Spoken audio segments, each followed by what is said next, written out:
сіздермен Қазақстан Республикасы тәуелсіздігінің 30 жылдық аясында сіздердің назарларыңызға бір жәдігердің тарихы атты онлайн жобасын жалғасын ұсынамыз.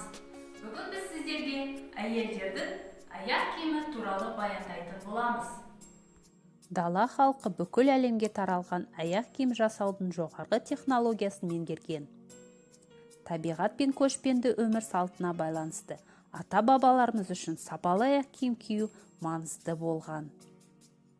Едені жоқ киіз үйде өмір сүру, жауынгерлер мен батырлардың ат үстіне ұзақ болуы, үнемі көшіп қону жағдай етік ойлап табуын итермеледі. Аяқ киімнің қыстық, жаздық, еркектер мен әйелдерге, балаларға, жұмысқа, салтанатты шараларға, қарттарға, жастарға арналған түрлері болады. Қыздар мен жас әйелдер негізінен етік киген. Жастар биік өкшелі, кейде биіктігі 10 сантиметрге дейін жететін шоңқайма етігі. Егде жастағы әйелдер өкшесі төмен етік, ал қарт әйелдер мәсі мен кебіс киген. Бай қыздар мен жас әйелдер әшекейлері бар аяқ киімдерді киген. Сәнді етіктер мен кебісті жасыл және қызыл былғарыдан, ал 20 ғасырда зауыттық лақталған былғарыдан тіккен. Әйелдердің аяқ киімі ерлердің аяқ киімнен әсемдігімен, бай ою-өрнектермен ерекшеленген.